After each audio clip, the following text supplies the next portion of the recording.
Selamat malam, Polda Riau membongkar jaringan perdagangan ribuan butir pil ekstasi dan sabu senilai 2 miliar rupiah. Polisi telah menetapkan 2 tersangka dalam kasus peredaran narkoba ini. Kedua tersangka yang ditangkap oleh petugas Direktorat Reserse Narkoba Polda Riau berinisial HF dan MH. Keduanya ditangkap di Stadion Kaharudin Nasution, Rumbai, Pekanbaru, Riau. Dari kedua tersangka, polisi menyita 8.000 pil ekstasi dan 763 gram sabu. Tersangka mengaku narkoba dipasok oleh seorang bandar dari Malaysia melalui pelabuhan Dumai.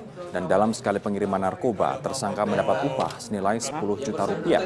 Saat ini polisi juga masih memburu tersangka lainnya. Kedua tersangka akan dijerat dengan Undang-Undang Narkotika dengan ancaman hukuman maksimal 20 tahun penjara. Penjual kalau kita beli ke dia dari Cina, Pak. Pemirsa, kita telah tiba di segmen terakhir Hot Economy pada malam hari ini dan kita akan lanjutkan perbincangan dengan Pak Priyo dan juga Pak Yoga. Pak Priyo, kita sudah tiba nih di segmen terakhir. Apa yang ingin Anda sampaikan terkait pelaksanaan tax amnesty ini? Jadi peserta tax amnesty sekarang kan masih minim ya kalau dilihat jumlahnya dari seluruh jumlah yang punya NPWP 30 juta yang ikut kan nggak ada 500.000, jadi masih sedikit sekali. Ternyata dari ngobrol-ngobrol saja di luar, saya mendapat kesan banyak orang masih cuek terhadap tax amnesty ini. Cueknya mungkin tidak ngerti, mungkin apa saya juga nggak jelas. Padahal dari Pak Yoga dan kawan-kawan sudah coba membujuk, sudah coba sosialisasi, tapi ada kekuatan di luar yang membuat cuek barangkali. Itu yang harus kita selidiki dari mana. Oke, baik. Sudah ada penyelidikan, Pak, kekuatan yang menahan dan langkah apa lagi sebetulnya yang akan dilakukan setelah nyaris semua jurus keluar? Ya, kami berharap nggak ada kekuatan semacam itu ya. Kami berharap bahwa sebenarnya kami pun masih ada keyakinan ini bulan Desember periode kedua ini kan masih 3 minggu ke depan ya sampai dengan akhir Desember ini. Pengalaman di periode pertama 90% peserta amnesti itu ada di bulan terakhir September waktu itu. Jadi dan ini pun hari-hari ini sudah mulai meningkat peserta amnesti di bulan Desember ini. Jadi kami punya keyakinan bahwa memang masih akan banyak lagi yang ikut amnesti sampai dengan 31 Desember itu. Nah, tentunya kami berharap benar bahwa ya kita semua sudah sosialisasikan, Bapak Presiden turun langsung, Ibu Menteri juga tidak kalah-kalahnya kan gitu. Kami pun di lapangan Kanwil KPP semua sosialisasikan. Nah, ini dimanfaatkan dengan sebaik-baiknya. Nah, kemudian yang kedua tentunya kalau terkait dengan repatriasi yang tadi disampaikan bahwa memang kami melihat masih banyak peluang. Bahwa 143 triliun yang sampai dengan periode pertama atau saat ini mereka lakukan repatriasi. Nah, terutama di periode pertama kemarin kita lihat bahwa sebenarnya banyak keinginan repatriasi melakukan amnesti, tapi kan waktu itu begitu terburu-buru sampai ada yang minta perpanjangan, walaupun kita berikan perpanjangan hanya administratif. Tetapi kami melihat bahwa peluangnya masih cukup tinggi untuk melakukan repatriasi dan tentunya pemerintah selalu berusaha memberikan berbagai macam kemudahan-kemudahan, insentif untuk berbisnis, berinvestasi di Indonesia. Kita lihat komitmen dari pemerintah sekarang membangun infrastruktur itu tidak tanggung-tanggung ya, bahkan mungkin ada yang melihat memaksakan diri harus terbangun infrastruktur berapa ratus triliun. Nah, inilah yang tentunya harus menjadi pertimbangan bagi warga negara kita yang banyak uangnya masih atau dananya, hartanya masih ada di luar negeri, termasuk yang tadi Pak Justinus yang sudah mendeklarasi asetnya di sana. Kalau mau direpatriasi lebih baik lagi gitu. Nah, itu yang kami berharap di periode ini sampai dengan 31 Desember nanti tetap masih banyak yang melakukan repatriasi juga. Oke, berarti kita masih harus optimistis dengan program ini ya, Pak ya. Dan pemirsa, kita semua harus mendukung program tax amnesty ini demi perekonomian kita dan kemajuan bangsa. Pak Hestu Yoga, terima kasih banyak atas kehadirannya dan juga Pak Priyo, terima kasih banyak. Selamat malam. Pemirsa, sampai di sini kebersamaan kita dalam Hot Economy. Anda bisa mengirimkan informasi dan saran ke email kami di news@berita1.tv atau follow kami via Twitter, Facebook, YouTube, dan juga Instagram. Mewakili rekan Andra Lesmana, saya Ani Rahmi undur diri. Sampai jumpa. Pemirsa, inilah headline news pukul 1 waktu Indonesia Barat. 4.200 lebih rumah warga di Tuban, Jawa Timur masih terendam banjir luapan Sungai Bengawan Solo. Banjir sudah melanda Tuban selama sepekan terakhir. Pantauan tim Metro TV dari atas perbukitan Kapur di sisi utara aliran Bengawan Solo menunjukkan luasnya banjir. Selama sepekan terakhir, banjir akibat luapan Sungai Bengawan Solo masih merendam 34 desa dari 5 kecamatan di Tuban. Ketinggian air mencapai rata-rata 1 hingga 2 meter. 4 desa di antaranya terisolasi dengan 14.500 lebih jiwa terdampak. Namun demikian, hampir sebagian besar warga masih enggan mengungsi. Sejumlah petugas melakukan patroli keliling menggunakan perahu untuk menjaga keamanan dan menawarkan perahu untuk beraktivitas. Badan Penanggulangan Bencana Daerah BPBD Tuban mencatat banjir tahun ini adalah yang terparah dalam 5 tahun terakhir.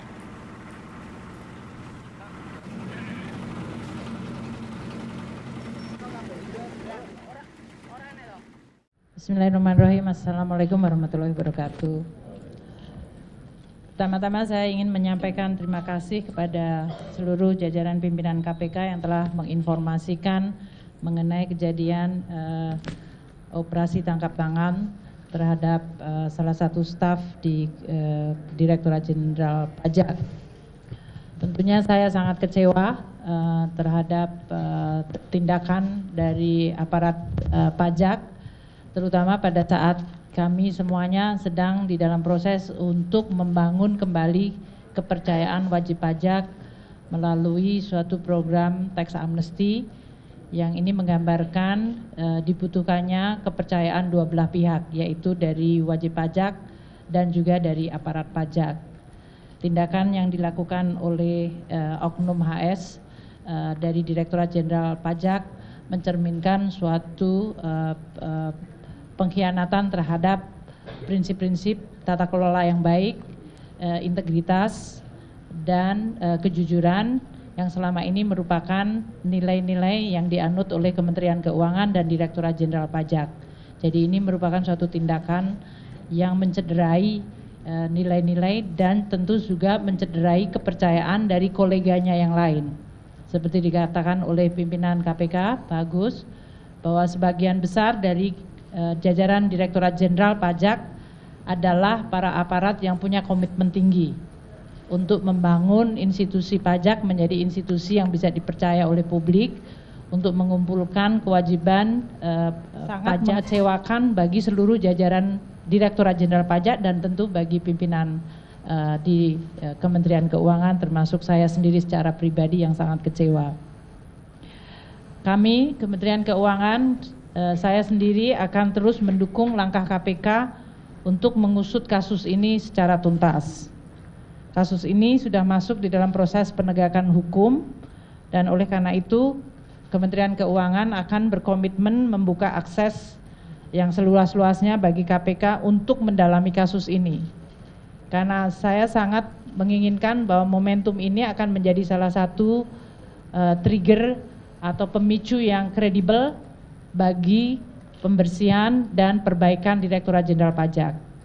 Kalau kami selama ini berkomunikasi bahwa melalui tax amnesty dan reformasi kami ingin membangun kepercayaan publik, maka kami menganggap bahwa hikmah dari OTT ini adalah suatu upaya yang jauh lebih sistematis dan kredibel untuk membangun Direktorat Jenderal Pajak yang bersih dari korupsi dan memiliki nilai integritas yang baik. Kami juga akan bekerja sama dengan KPK untuk mengintensifkan berbagai upaya pencegahan korupsi dan memperbaiki sistem tidak hanya di Direktorat Jenderal Pajak, tadi di Kementerian Keuangan keseluruhan. Kami menganggap bahwa Kementerian Keuangan merupakan lembaga yang sangat penting, sangat strategis yang memiliki amanah untuk mengelola keuangan negara secara bersih dan kredibel. Dan itu tidak mungkin dilakukan secara sendiri tanpa ada bantuan dan dukungan dari institusi yang kredibel seperti KPK. Sehingga saya sangat menyambut dan meminta untuk KPK membantu kami. Sehubungan dengan reformasi di Direktorat Jenderal Pajak yang telah saya sampaikan beberapa saat ini, maka saya akan segera membentuk dan mengumumkan tim reformasi di Direktorat Jenderal Pajak yang tidak hanya menyangkut masalah korupsi, tapi menyangkut ada 5 hal yang sangat strategis. Yang tentu pertama adalah masalah SDM dan Code of Conduct, yang ini menyangkut masalah integrity, pembersihan terhadap aspek-aspek korupsi, tapi lebih kepada juga perbaikan skill, kompeten, dan profesionalisme. Yang kedua adalah menyangkut masalah information system dan database, karena ini akan sangat membantu kami untuk mengidentifikasikan kewajiban dari wajib pajak secara objektif dan mengurangi interaksi dari aparat pajak secara tidak perlu yang kemudian bisa menimbulkan berbagai transaksi seperti yang terjadi pada OTT ini. Yang ketiga, kami perlu dan memandang penting untuk memperbaiki bisnis proses. Selamat malam, Anda menyaksikan Headline News pukul 21 waktu Indonesia Barat. Pemirsa, Polda Metro Jaya telah menetapkan Buniyani sebagai tersangka terkait dugaan pencemaran nama baik. Untuk mengetahui informasi selengkapnya, kita simak langsung mendengarkan keterangan pers dari Kabid Humas Polda Metro Jaya, Kombes Pol Awi Setiono. Romawi 10 2016 PMJ di Reskrim Sus pada tanggal 7 Oktober 2016. Kita ketahui bersama bahwasannya LB tersebut pelapornya adalah Andi Windo Wahidin SHMH. Kasusnya tentang pencemaran nama baik dan penghasutan atau SARA. Adapun untuk identitas terlapor, yaitu nama BY, jenis kelamin laki-laki, tempat tanggal lahir Lombok Timur 16 Mei 1969, pekerjaan dosen agama Islam, Kewarganegaraan Indonesia, alamat Kalibaru Permai Blok B2, nomor 15 RT 002007, Kelurahan Kalibaru, Kecamatan Cilodong, Depok, Jawa Barat.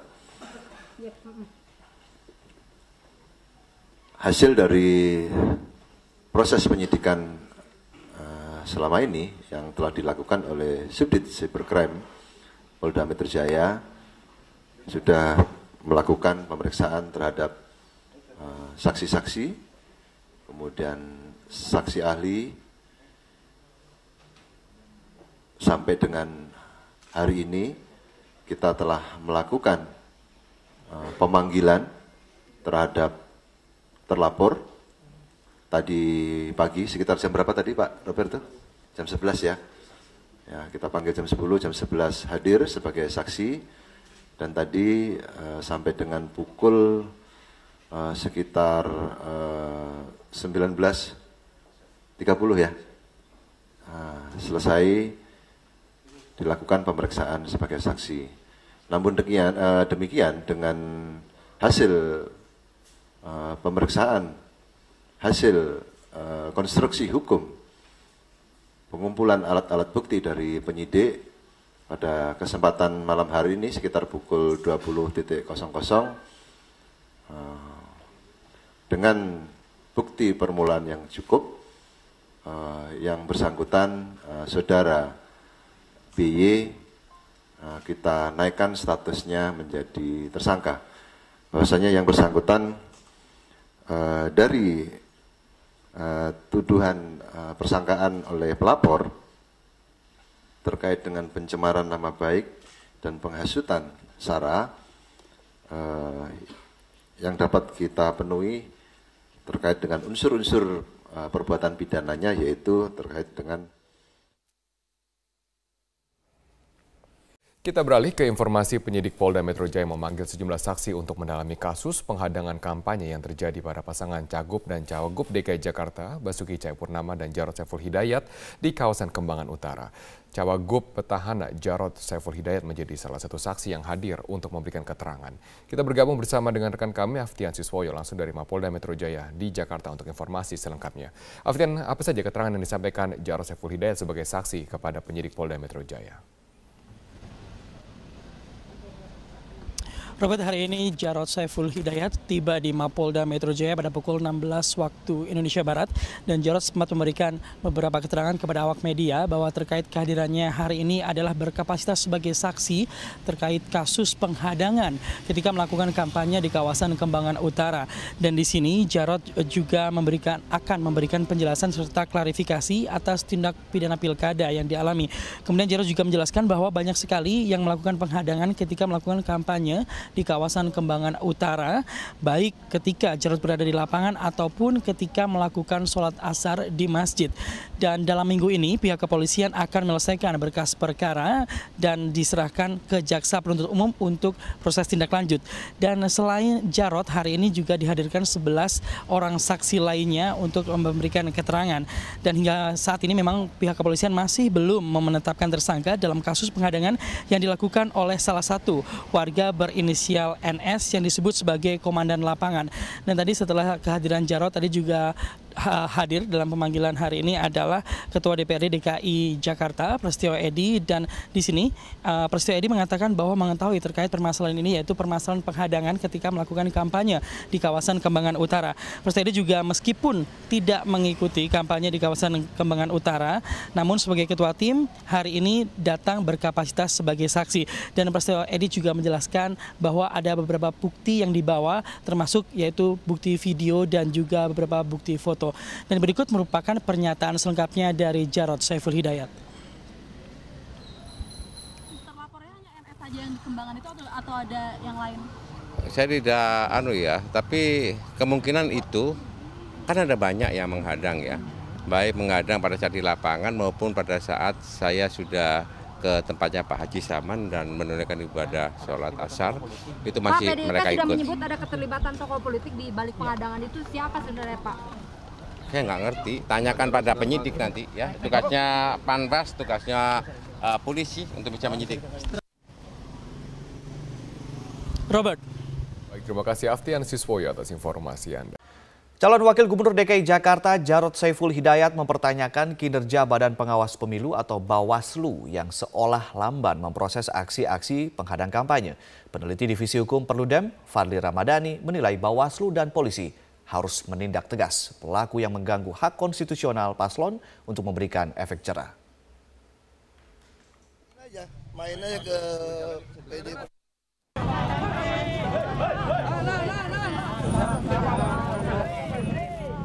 Kegiatan kampanye pasangan calon kepala daerah DKI Jakarta, Basuki Cahayapurnama dan Jarod Saiful Hidayat sempat berulang kali mendapatkan gangguan dari sekelompok massa.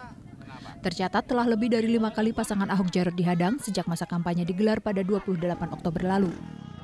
Calon Wakil Gubernur DKI Jakarta Jarod Saiful Hidayat sempat mempertanyakan kinerja Badan Pengawas Pemilu atau Bawaslu yang dianggap lamban memproses aksi-aksi penghadang yang diterima pasangan calon gubernur dan calon wakil gubernur nomor urut 2 ini. Tanyakan kepada Bawaslu. Makanya tadi Panwas kan ikut ya. Panwas jam ini ada belakang ya. Aku bilang ya, harusnya aku kan pernah juga ditolak di sini. Pernah nggak ditolak? Pernah. Di Kalibaru. Kenapa nggak langsung diproses? Saksinya banyak, buktinya ada, orangnya kelihatan, ya nggak? Saya aja ngomong, bukan warga situ, dia warga RW 7, kami ketemu RW 1, ya nggak? Nah gitu dong. Ketua Badan Pengawas Pemilihan Umum atau Bawaslu DKI Jakarta, Mimah Susanti, membantah abai memproses laporan pelanggaran pemilu. Ia mengaku Bawaslu telah memproses seluruh laporan yang dilayangkan tim kampanye Ahok Jarot. Dari 4 laporan, hanya 1 yang memenuhi unsur pidana. Ada 1 laporan yang disampaikan oleh tim pasangan calon nomor urut 2 itu yang memenuhi unsur tindak pidana pemilu. Dan itu sudah kita tindak lanjuti atau kita rekomendasikan kepada pihak kepolisian. Jadi kewenangannya itu sudah ada kepada mereka, ya. Peneliti Divisi Hukum Perludem, Fadli Ramadhani, menilai penolakan kampanye paslon yang terjadi di DKI sudah masuk dalam pelanggaran serius. Karena itu, ia meminta Bawaslu dan polisi segera bertindak. Penolakan ini atau bukan penolakan sebetulnya, tapi mengganggu tahapan kampanye ini mesti ditindak secara hukum. Nah, makanya pembelajaran penindakan secara hukum itu nanti akan memberikan efek jerah kepada orang yang akan melakukan atau orang yang masih melakukan. Nah, makanya menurut saya ini tidak bisa dibiarkan. Kalau ini dibiarkan dan tidak ditindak secara tegas, ini bisa menjadi presiden bagi daerah lain yang melangsungkan pilkada di 100 daerah yang lain. Kegiatan kampanye adalah hak setiap pasangan calon kepala daerah yang dilindungi oleh undang-undang. Jika hal ini dibiarkan, dikhawatirkan tidak hanya akan menjadi presiden buruk bagi pelaksanaan demokrasi, tetapi juga penegakan hukum di Indonesia. Apalagi ada ancaman pidana bagi para pelaku. Tim Liputan Metro TV. Banyak cara dilakukan warga untuk mendukung pasangan calon gubernur DKI Jakarta dalam memenangkan Pilkada DKI 2017 mendatang. Ya, salah satunya dengan penggalangan dana kampanye rakyat yang digagas oleh kaum ibu-ibu sebagai simpatisan pasangan nomor urut 2 Ahok Jarot. Dalam rangka mendukung pasangan petahana Ahok Jarot, kelompok ibu-ibu arisan di RW 12 Pejagalan Penjaringan Jakarta Utara menggalang dana kampanye rakyat. Meski sederhana, sejumlah ibu mengaku sukarela menyumbangkan uang mereka terhadap perjuangan Ahok Jarot. Komunitas ibu-ibu arisan merasa bahwa pasangan Ahok Jarot telah memberikan bukti dalam pembangunan ibu kota Jakarta, termasuk diantaranya sejumlah program kerja yang telah dirasakan kaum perempuan. Nah, memang kita mengumpulkan dana ini toh nanti untuk dari kita untuk kita juga tergerak, ibu-ibu kita tergerak karena sumbangan itu karena kita merasa menginginkan punya pemimpin yang jujur dan anti korupsi. Karena bapak-bapak itu yang telah memberikan kita ke anak-anak kita sekolah dan kita lingkungan juga bersih semuanya. Adanya inisiatif warga dalam penggalangan dana kampanye rakyat disambut baik oleh tim relawan kampanye rakyat Ahok Jarot. Tim relawan mengaku terharu atas kepedulian warga untuk mendukung perjuangan pasangan Ahok Jarot.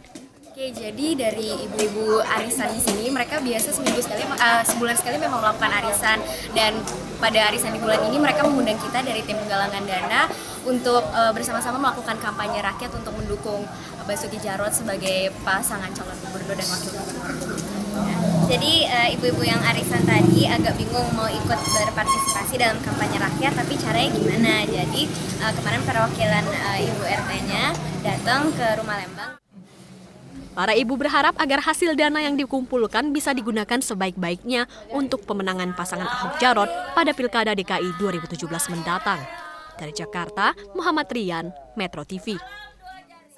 Nisha, bagaimana keberlangsungan acara di sana? Marvin, saat ini digelar acara Parade Bhinneka Tunggal Ika di kawasan Patung Kuda, Monas, Jakarta Pusat, dan saat ini ratusan warga masyarakat berkumpul di sini. Saat ini sedang digelar berdoa dari lintas agama, dari umat lintas agama. Mereka ini berdoa untuk kelancaran acara Parade Bhinneka Tunggal Ika dan juga untuk kebinekaan di Indonesia yang kemarin sempat terpecah. Tadi kami sempat berbincang dengan beberapa warga yang ada di sini. Mereka mengikuti acara ini dengan tujuan agar bisa menjadi bagian dari untuk merawat kebinekaan di sini. Dan menariknya juga nanti mereka akan berjalan titiknya dari sini, dari kawasan Patung Kuda untuk menuju ke kawasan Bundaran Hotel Indonesia. Dan nanti di sepanjang perjalanan menuju ke Bundaran Hotel Indonesia mereka akan menampilkan pertunjukan, berbagai pertunjukan dari atau yang ada di Indonesia seperti ada Reok Ponorogo, kemudian ada ondel-ondel, ada debus, dan juga ada barongsai. Dan yang menarik juga mereka ada di sini adalah diminta oleh penggagas acara ini untuk menggunakan pakaian adat dari seluruh Indonesia. Dan bagi mereka yang tidak memakai pakaian adat bisa menggunakan kaos bernuansa merah putih. Dan selain itu nantinya juga mereka berada di sini untuk bersama-sama, atau pesan yang ingin disampaikan adalah untuk memberitahu masyarakat bahwa perbedaan ataupun keberagaman yang ada di Indonesia inilah yang menyebabkan Indonesia menjadi kaya, Indonesia menjadi satu. Dan berikut adalah pernyataan selengkapnya dari penggagas Parade Bhinneka Tunggal Ika. Kita ingin merayakan kembali yang namanya kebinekaan di negeri ini. Kita ingat bahwa konstitusi kita itu adalah Pancasila, Undang-Undang Dasar 45, yang di dalamnya itu sangat menempatkan kebinekaan, keberagaman bangsa ini sebagai salah satu faktor pemersatu bangsa ini gitu. Dengan format yang sangat cair, bikin happy, semua bisa terlibat. Kita akan melihat bagaimana beragamnya kebudayaan, tradisi, agama negeri ini gitu. Ya Marvin, dan sesaat lagi ratusan peserta Parade Bhinneka Tunggal Ika ini akan berjalan menuju ke Bundaran Hotel Indonesia, dan nanti kita akan bertemu lagi di Bundaran Hotel Indonesia untuk menyaksikan seperti apa perjalanan mereka dari Patung Kuda Monas, Jakarta Pusat. Sementara demikian, Marvin, kembali ke Anda di studio. Selamat siang pemirsa, inilah Headline News pukul 14 waktu Indonesia Barat. 15 nelayan dinyatakan hilang akibat kapal berbendera Thailand dan kapal nelayan tabrakan di perairan Tuban, Jawa Timur. Berdasarkan informasi petugas Pelabuhan Brondong Lamongan, tabrakan terjadi pada pukul 4 dini hari tadi saat kapal berbendera Thailand KM Tyson sempat membawa tapioka dari Thailand tujuan Surabaya bertabrakan dengan KM Mulia Sejati. Dan untuk mengetahui bagaimana upaya pencarian 15 nelayan yang hilang, saat ini kita sudah terhubung dengan Pak Misngadi, Syah Bandar Pelabuhan Brondong, Lamongan, Jawa Timur. Selamat siang, Pak. Selamat siang. Ya, bagaimanakah upaya atau bagaimanakah kronologis peristiwa ini, Pak? Siap. Kronologi kejadian ini tadi pagi sekitar pukul 4 pagi.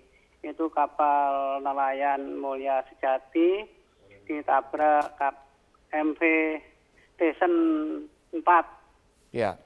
Di posisi kurang lebih 17 mil dari Pelabuhan Brondong gitu, Pak. Ya. Bagaimanakah upaya pencarian saat ini, Pak? Untuk posisi sekarang sudah taraf evakuasi terhadap 12 orang yang selamat. Untuk yang 15 masih belum diketahui nasibnya. Jadi ini yang 12 untuk dievakuasi ke Pelabuhan Lamongan Sorbes untuk mendapatkan pertolongan lebih lanjut gitu, Pak. Jadi masih 15 orang masih dicari ya, Pak Misngadi ya? Siap, ini Basarnas beserta tim lainnya menyisir para korban tersebut untuk mencari keberadaan mereka gitu, Pak. Baik, Pak Misngadi, dari 15 orang yang masih dicari, apakah warga negara mereka semua warga negara Indonesia, Pak? Oh, yang dicari ini warga negara kita, Pak. Ini baik. Nelayan dari Juwana, Jawa Tengah gitu, Pak. Ya. Baik, terima kasih Pak Misngadi telah memberikan informasi kepada kami. Selamat malam pemirsa, aksi teror terhadap kandidat kepala daerah kembali terjadi di Provinsi Aceh. Kali ini penembakan terjadi di rumah calon gubernur Aceh Tarmizi Karim oleh orang tidak dikenal. Dan untuk mengetahui informasi selengkapnya, kita terhubung dengan Dazen Frila langsung dari Banda Aceh. Dazen, bagaimana kronologi penembakan rumah Tarmizi Karim? Ya, Rory, dari informasi yang kami peroleh, aksi penembakan ini terjadi pada Rabu malam sekitar pukul 19 waktu Indonesia Barat di kediaman salah satu calon gubernur Aceh bernomor urut 1 Tarmizi Karim, yaitu tepatnya terletak di Jalan Todak Gampong, Bandar Baru, Dusun Piranha, Kecamatan Kuta Alam, Kota Banda Aceh. Tidak ada korban jiwa dalam peristiwa ini dan menurut keterangan saksi mata, yaitu Fahri, anak dari Tarmizi Karim sendiri, mendengar suara letusan setelah sempat melihat seorang sosok yang melintas di luar pagar kediamannya dengan menggunakan 1 unit sepeda motor. Fahri sendiri tidak mengetahui bahwa suara tersebut adalah suara letusan senjata api dan ia baru mengetahui aksi ini adalah aksi teror atau penembakan setelah diberitahu pihak Pamtub atau pengamanan tertutup Tarmizi Karim bahwa terdapat lubang bekas tembakan di pagar rumahnya yang juga terpantul pada pagar garasi. Sementara selongsong peluru juga telah ditemukan di dalam areal rumah dan insiden ini terjadi ketika Tarmizi dan keluarga sedang dalam perjalanan dari Kabupaten Aceh Timur menuju Kota Banda Aceh. Hingga saat ini pihak kepolisian belum dapat mengungkap motif ataupun pelaku di balik penembakan ini dan saat ini masih melakukan pemeriksaan karena pihak Tarmizi Karim sendiri baru menyampaikan laporan kasus ini pada sore hari tadi, Rory. Sementara olah TKP akan segera dilakukan dalam waktu dekat. Dan menanggapi insiden ini, Tarmizi Karim sendiri yang maju dalam Pilgub Aceh melalui jalur independen mengatakan aksi penembakan ini merupakan bentuk teror yang telah mengganggu kedamaian pilkada, namun pihaknya tetap menghimbau kepada seluruh tim sukses dan para pendukung untuk tetap tenang dan tidak terprovokasi oleh kejadian ini. Berikut kita dengarkan salah satu petikan wawancara kami dengan calon gubernur Aceh Tarmizi Karim. Sebetulnya seperti tadi kita sudah kumpul juga dengan tim kita, tim sukses di dalam pilkada ini. Saya memintakan kepada mereka agar sabar tenang oleh karena ini sudah ditangani oleh polisi dengan bagus sekali sejak awal tadi pagi. Dan sebetulnya ini kan bertentangan dengan semangat pilkada damai. Itu yang baru seminggu yang lalu kita sudah kumpul di Mapolda di bawah koordinasi Pak Kapolda dan pengarahan Bapak Gubernur. Yang semangat kita kan spirit kedamaian ini. Tapi kalau ada kejadian-kejadian seperti ini, maka itu akan bertolak belakang sekali dengan semangat pilkada yang damai, aman, sejahtera. Untuk sementara demikian yang dapat kami sampaikan dari Banda Aceh. Kembali ke Anda, Rory, di studio. Pemirsa, kita bergabung dengan Stella Nau dari Istana Merdeka. Stella, Stella, ini adalah pertemuan yang kedua antara kedua tokoh dalam bulan terakhir ini. Sebenarnya apa yang ingin disampaikan oleh kedua tokoh ini yang pernah menjadi rival dalam Pilpres 2014 lalu?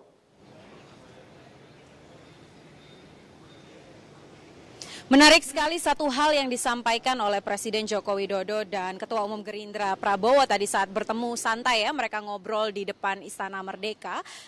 Satu hal yang ingin ditekankan adalah bagaimana dalam menjaga perdamaian dan juga kesatuan NKRI ini itu tidak hanya saja Presiden yang bisa berperan, tetapi juga semua tokoh bangsa juga bisa ikut turut memerankan peran penting untuk menekankan kepada masyarakat Indonesia bahwa NKRI adalah harga mati. Dan ini kalau kita ambil istilah uniknya ya, tadi sempat disinggung juga oleh Prabowo, ini adalah kunjungan nasi goreng berbalas ikan bakar. Artinya kemarin pada akhir Oktober ketika Presiden Joko Widodo berkunjung ke Hambalang itu disediakan nasi goreng, namun ketika Ketua Umum Gerindra Prabowo hadir di sana, kali ini dihadirkan ikan bakar. Seperti itulah suasana hangat dan juga akrab yang digambarkan oleh mantan rival antara Presiden Joko Widodo dan juga Ketua Umum Gerindra Prabowo. Selain itu juga tadi Presiden Joko Widodo menyampaikan bahwa sayang sekali kalau hanya perbedaan politik, kalau hanya perbedaan pandangan dalam sebuah tatanan menjalankan pemerintahan itu menjadi pengganggu dan kemudian merugikan masyarakat, menjadi halangan bagi kita untuk membangun bangsa Indonesia. Karena kalau kita lihat pada tanggal demo 4 November kemarin, sebenarnya safari-safari politik seperti ini itu sudah dilakukan oleh Presiden Joko Widodo, tidak hanya kepada partai, tapi juga di kalangan pemuka agama. Dan juga banyak diskusi-diskusi yang juga sudah dilakukan oleh Presiden Joko Widodo. Namun menarik kita ikuti langsung bagaimana pernyataan Presiden ini untuk menekankan bahwa NKRI adalah harga mati. Berikut pernyataan Presiden Joko Widodo. Dan saya dengan Pak Prabowo juga berkomitmen untuk bersama-sama menjaga Indonesia yang majemuk ini. Jangan kita tidak menginginkan kita tercah belah gara-gara perbedaan politik. Tidak. Karena sangat mahal harganya bagi negara kesatuan Republik Indonesia. Selain itu, Prita, kami juga menanyakan kepada Ketua Umum Gerindra Prabowo, apakah memang masih perlu jika masyarakat yang tidak setuju dengan pengurusan atau proses hukum Gubernur DKI Basuki Cahayapurnama ini turun ke jalan lagi. Karena banyak sekali informasi yang berkembang di sosial media, itu tanggal 25 November akan ada aksi susulan. Di sini Prabowo menekankan sebagai salah satunya juga tokoh bangsa adalah kita harus mempercayakan proses hukum yang sudah berjalan. Karena memang sejak sebelum tanggal 4 November sebenarnya proses hukum terhadap Basuki Cahayapurnama itu sudah dilakukan oleh pihak kepolisian. Jadi ketika kemarin sudah digelar perkaranya, sudah jelas status hukumnya, tentunya kita harus menunggu lebih lanjut apakah kepolisian akan bekerja secara profesional atau tidak, itu yang harus diawasi. Sehingga tidak perlu lagi ada aksi turun ke jalan yang kemudian berujung gaduh ataupun ricuh. Seperti apa pernyataannya, kita ikuti langsung pernyataan Ketua Umum Gerindra Prabowo. Tidak akan malu-malu dan segan, saya akan selalu menganjurkan kesejukan. Jadi bukan menghadapi 25, Pak. Setiap saat saya akan menganjurkan selalu untuk kita tidak usah gaduh, jangan gontok-gontokan, jangan tegang. Kesimpulan yang disampaikan oleh pertemuan Presiden Joko Widodo dan Ketua Umum Gerindra Prabowo hari ini adalah satu, Prita. Artinya negara kita adalah negara demokrasi. Siapapun yang turun ke jalan, siapapun yang menyuarakan pendapatnya harus dihormati, tetapi tetap yang harus dijalankan untuk menyelesaikan semua permasalahan ini adalah hukum. Prita.